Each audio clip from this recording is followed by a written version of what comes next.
Welcome back to The Critique. This is an intensely theological and historical argument asserting that the current global focus on Israel and the rise of anti-Jewish hatred are not signs of impending destruction, but rather signals that the world is on the brink of the transformative Messianic era. And it is a profoundly powerful thesis. It really is. It takes the anxiety of this moment, that institutional feeling that governments, media, everyone is turning, and it pivots toward this ultimate, hopeful, prophetic conclusion.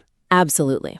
So to do justice to a message that ambitious, I think we really need to focus on maximizing the rhetorical and structural integrity of the argument. I think the core genius here is that flip. The idea that this intense global attention on, one tiny, tiny sliver of land in the Middle East is actually God handing the Jewish people in Israel the microphone. Yeah. For their ultimate role as a light unto the nations. It's just a compelling piece of vision casting. It is. So let's dive right in. I think the first key area for strengthening that vision, it's that the argument could be strengthened by constructively engaging with the pervasive nature of the current antagonism rather than potentially minimizing the scope of the problem the listener is actually experiencing. I can see that tension immediately. Yeah, the material, it spends a lot of time laying out this really terrifying premise. The hatred from the left, the right, the media, the elites, which completely validates the listener's fear. Mm-hmm. But then to offer comfort, it says the hatred is actually just from a small group of people with very loud barks. And that's exactly where the piece momentarily stumbles. It's that contradiction. Because if the current environment feels deeply institutional, widespread, terrifying, right, calling the source a small group can inadvertently feel a bit dismissive, even if the intent is just to reassure people. So if the writer minimizes the scale of the antagonism, what does that do theologically? Doesn't minimizing the problem also risk minimizing the necessary redemption? Precisely. The listener feels like the entire world's magnifying glass is on them. They need a solution that feels just as big, just as global. Exactly. The goal has to be addressing the crisis in a way that respects the gravity of what people are living through. The risk here is undermining the urgency of the very problem the messianic prediction is supposed to solve. Okay. So the suggestion is to acknowledge that institutional reality of the crisis, but without sacrificing the hopeful message. The pivot is to describe the loud barks by emphasizing their disproportionate influence rather than just their numerical size. Ah, that's a critical shift. So you validate the feeling that the institutions are involved, but you frame their power not as like a majority opinion, but as an amplified voice. Yes. And that actually reinforces why a global miraculous transformation is so desperately needed, because the system right now feels rigged toward that negative narrative. You got it. So for some concrete examples of how to do that, instead of minimizing the source, the piece could emphasize the sheer magnitude of the reach of these elite groups, the ones with the particularly big microphones. And then connect that amplification directly to the organization's mission, which is to increase the volume of the authentic Jewish voice. So if the material says, the world's magnifying glass is on us, we could reframe that to something like, the problem isn't the number of haters, but the fact that the magnified view is currently being controlled and filtered by the loudest, most negative voices. Exactly. That honors the truth of the institutional pressure, but it keeps the focus on the spiritual reality of the impending transformation. And that strengthens the whole theological frame they set up. They reference covering the eyes during the Shema, right?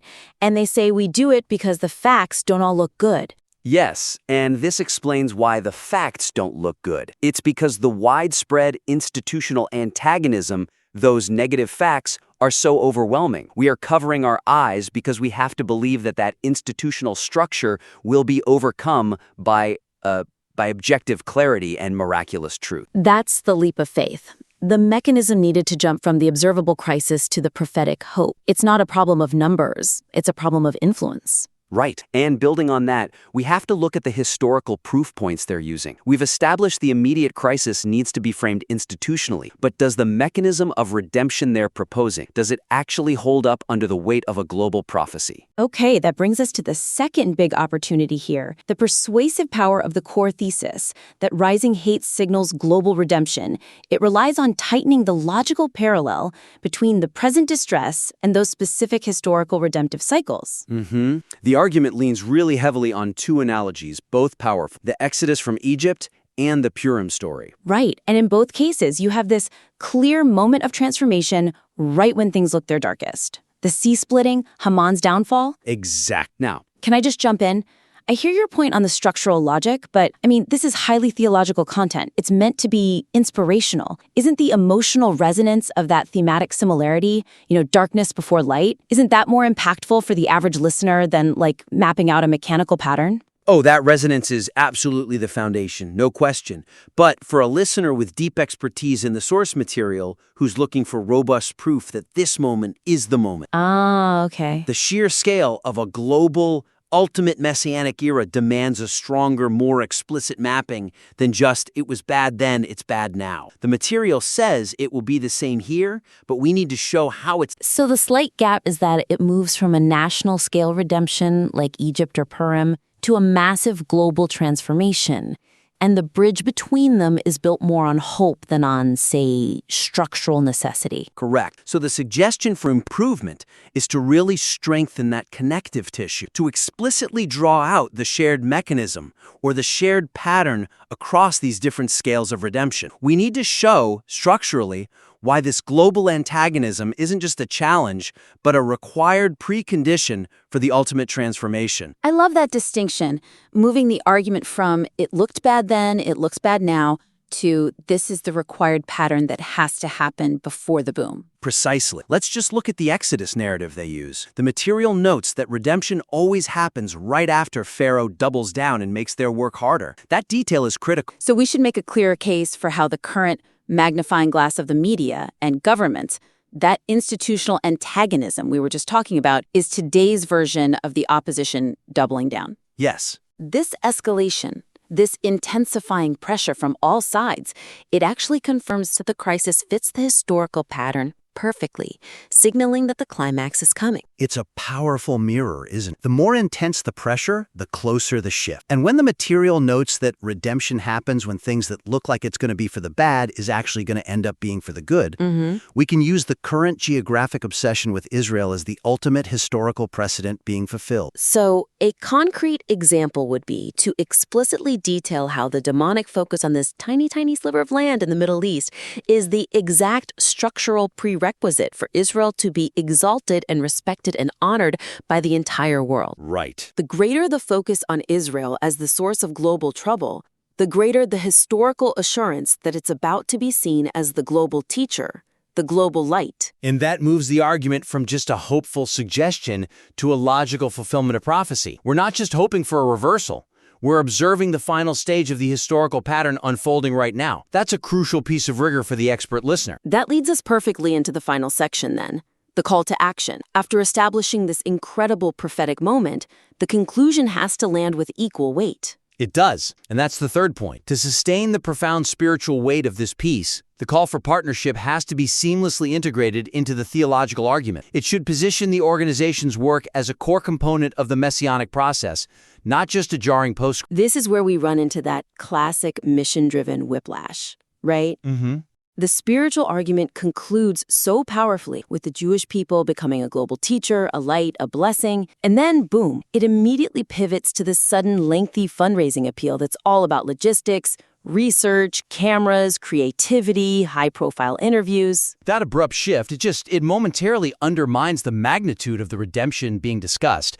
It's a moment of lost energy. The audience is operating on a messianic scale, and then they're suddenly grounded by a discussion of camera equipment. You take the audience to the mountaintop of prophecy, and then you're suddenly asking them to fund the coffee budget. It's whiplash. So how do we make the donation feel like a theological act instead of just a transaction? the suggestion here is to weave the fundraising need directly into that final theological point, to frame the financial partnership as directly fueling the means by which the knowledge of God filling the entire world will actually manifest. Okay. That makes the partnership essential to fulfilling the vision of becoming a light unto the nations. I can see the entry point for that. The material already identifies the internet as the key tool, right? It calls it the obvious tool, by which the knowledge of God will fill the world. That's the divine mechanism for this modern age. That's the hinge point. Exactly. So we use language from the appeal, but inside the theological section itself. If God is handing the Jewish people and Israel the microphone, then we need to immediately pivot and state that this expansion requires us to scale the content and expand the reach. So you use the language from the appeal, but you introduce it earlier as a logical lead-in. Right. Instead of just listing logistical needs later, you connect the support directly to the theological goal. Support for the organization becomes necessary to power that microphone so that the clear, honest, original content, the light, the wisdom, can reach millions across continents. By integrating the ask that way, the listener understands that their support isn't just paying for cameras. Right. It's funding the fulfillment of the prophecy through the internet. The act of donation becomes a direct partnership in bringing about the Messianic era. Which honors the entire premise of the script. It sustains that profound spiritual weight right up to the final call to action. It transforms the financial request from a budget line item into a critical mission component. It's about delivering that light and clarity through the only medium that can reach the whole world instantly. The funding becomes synonymous with fulfilling the destiny. Exactly. This has been incredibly focused. Okay, so let's quickly recap the main feedback points for the listener to take away. Absolutely. Our critique really centered on maximizing the structural and rhetorical power of this prophetic message. First, we talked about the scale of the crisis. Revisiting the definition of the current antagonism is key. Acknowledge the institutional reality of the hatred media, governments, elites by framing their voices as having disproportionate influence rather than minimizing their numbers. And that validates the listener's anxiety while reinforcing the scale of the miracle that's coming. Second, strengthen the specific parallels between the historical redemptions, like Egypt and Purim, and the scale of this ultimate messianic transformation. Explicitly detail how the current global focus in the opposition, doubling down, fits that required historical pattern perfectly. Which confirms that the shift from destruction to exaltation is imminent. It's not just a hope, it's a pattern playing out. And finally, integrate the fundraising appeal seamlessly. Supporting the operational needs of the media channel isn't an add-on. It has to be explicitly framed as partnering in the fulfillment of that theological destiny. By powering the obvious tool, the internet, that God has provided to spread that light and knowledge across the globe. Yeah. These are really high-level opportunities to make an already persuasive argument truly ironclad. It strengthens both the logical rigor and the emotional impact. We invite you to take these structural suggestions, refine those logical bridges, and please, submit your refined work back for a further critique. We'd love to see how you amplify this important message.